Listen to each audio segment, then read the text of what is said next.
Hi guys, and welcome to my channel. My name's Teresa and I'm the Car Boot Crafter, and welcome back to the next instalment on helping me put this advent calendar together.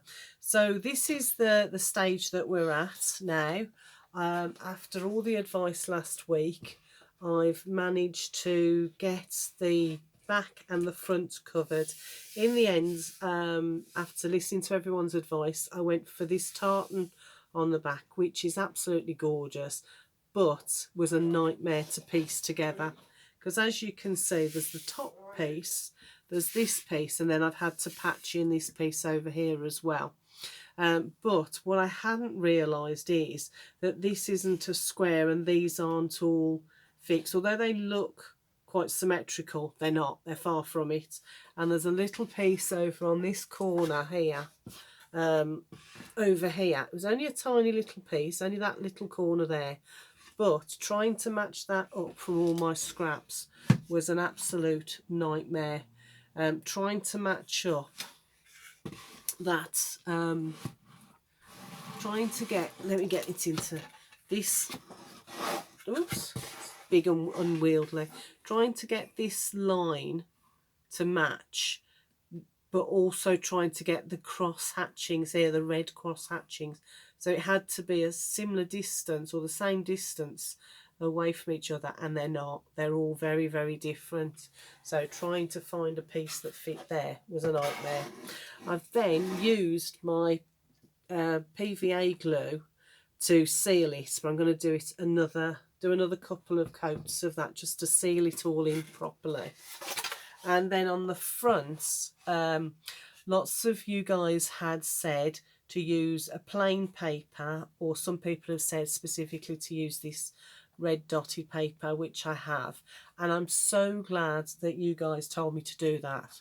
The paper I was kind of leaning towards using is this one, and if I had have used that one, it would have been an absolute nightmare. And I think you guys were absolutely right when you said it would be too tricky, because one, we would have lost, because it's so narrow in places, we would have lost the pattern, but also because I would have needed to match it up, it just wouldn't have, I think I'd have thrown the whole project out the window in frustration, because it was hard enough we using the spotty paper to get it to cover properly. One of my biggest problems was trying to get it in one piece, and then cutting out all of these holes as well. So following this kind of zigzaggy pattern down the sides just was absolute nightmare. What I did was I put the glue exactly where I wanted it to, but what's happened, and I don't know whether the camera's going to pick it up, but in some places the glue has oozed. So when I come to cut it, it's glued down there. What I have done is very painstakingly used my little scalpel blade, and I've picked it off in a couple of other places, but I need to come back in and do that again before I can then seal it with my PVA glue. So that's where we're at now. Got a couple of things to do, but the next stage for me, guys, is getting these drawer covers covered. So I've got all of my numbers at the ready. So a couple of questions. Well, one's a question and the rest is advice. So again, right at the beginning of doing the project, I said, which way should I number? Should I number one at the start, number one at the top, and work my way down to 24 at the bottom? Or should I start at number one at the bottom and work my way up to 24 at the top? Or should I do it completely random? So I have numbered them random in the holes so that I've got the backs that will match. That's not the right hole for that one, but it fits.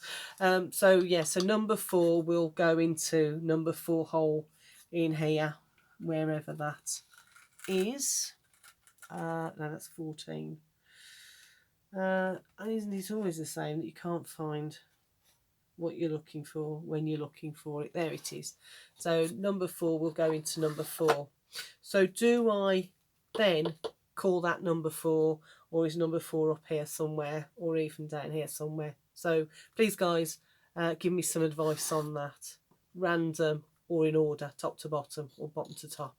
The other thing that I'm a bit worried about is these knobs. Now, I like these knobs, they're lovely, but I've tried and I can't get them off. I get to a stage where I can hear things cracking and I'm just worried that I'm either snapping the knob, which as you can see is quite shaped, or either that I'm cracking the front of the drawer, which is like it's not a balsa wood, but it's not a very thick heavy wood, it's just a cheap wood.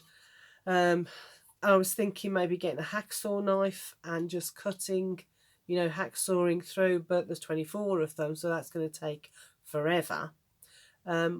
Or do I just get my papers and try and fit it around that? The only way I can think of doing that, though, is actually cutting a hole in the middle of the paper and getting it to fit over, which, yeah, I could do. Or slitting it up the middle and then cutting around and doing it that way. So I don't know, guys, I really need some advice here.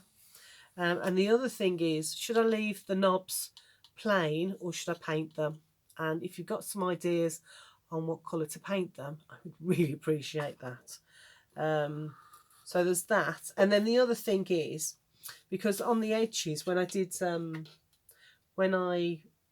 cut around the edges, there was some lots of raggedy edges.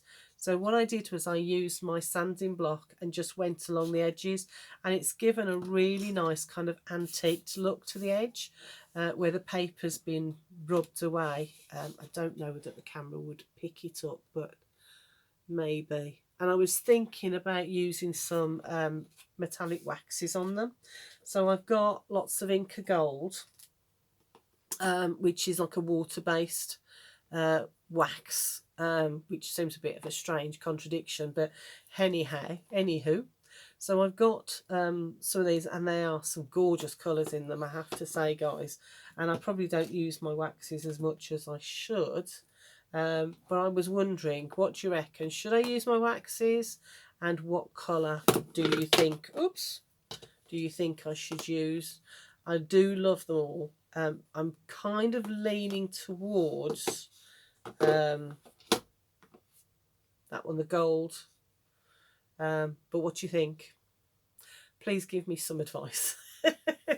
Again, normally when I sit down and do a project, I'm kind of like quite clear, but this one, it's been, I guess because I've never covered something as big as this, so it was a little bit daunting, and as I say, it's been quite awkward, so I really have valued all of your input.